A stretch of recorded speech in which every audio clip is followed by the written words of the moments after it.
Всем привет, меня зовут Петр, ник в игре Look at Me, я капитан команды Snow. Сегодня будет гайд на Адажио Керри. Адажио один из самых универсальных героев в игре. Он может быть керри на линии, керри в лесу и саппортом. Причем с каждой из этих ролей Адажио справляется прекрасно. Сегодня поговорим про Адажио Керри с различными закупами, которые вы можете использовать как в лесу, так и на линии. Адажио способен исцелять себя и союзников, давать существенный прирост к атаке, а также массово замедлять и оглушать соперников. Арсенал его средств контроля за толпой огромен, и сейчас я расскажу вам, как использовать их наиболее эффективно. Начнем с первой способности, которая называется Дар огня. Дар огня исцеляет себя либо выбранного союзника, либо миньона, либо шахтера, либо кракена. Под выбранной целью появляется зеленая отметка на период лечения. Происходит взрывной поток исцеления, а также лечение длится в течение 3 следующих секунд. Кроме того, одновременно с исцелением Адажио поджигает находящихся рядом врагов, либо миньонов, либо шахтеров, либо турелей. А если Адажио использует дар огня на себя, он еще и существенно замедлит всех противников в зоне действия, что не даст им убежать, например, во время использования ульты.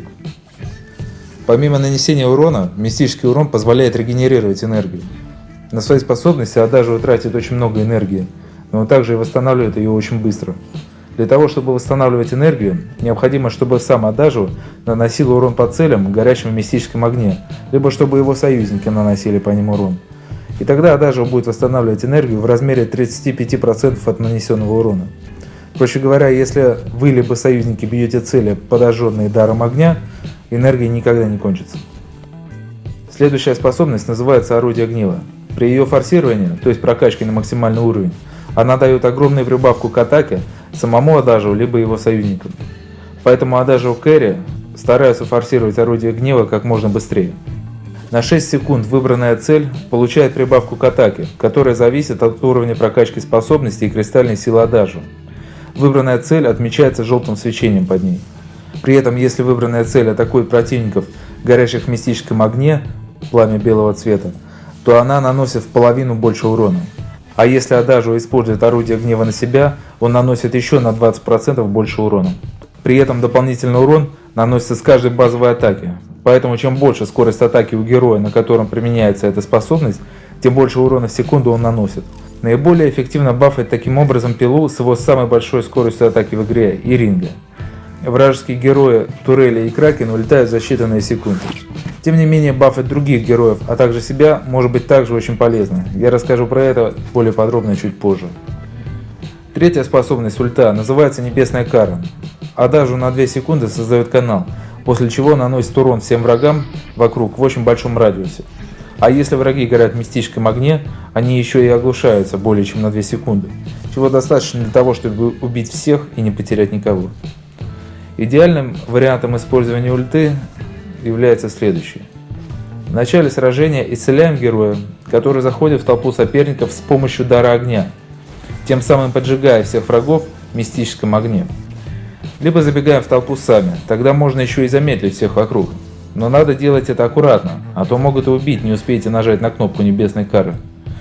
Убедившись, что все или большинство врагов подожжены, занимаем такую позицию, чтобы враги не смогли быстро убежать, то есть подлетаем к ним поближе. Применяем Небесную кару и радуемся, когда все противники вокруг получают урон и оглушение, если не успевают нажать горнило. Старайтесь использовать ульту в первую очередь, чтобы оглушить врагов. Во время ульты Адажио также получает укрепленное здоровье, то есть он получает меньше урона во время канала. Самым лучшим способом блокирования массового оглушения является использование саппортом вражеской команды горнила. Можно использовать и отражающие блоки каждым членом команды в отдельности, но тогда они не смогут заблокировать другие станы. Обычно в сильных командах саппорты используют горнила на массовые способности врага, такие как Небесная кара, а керри самостоятельно блокирует одиночные станы, такие как ульта кошки.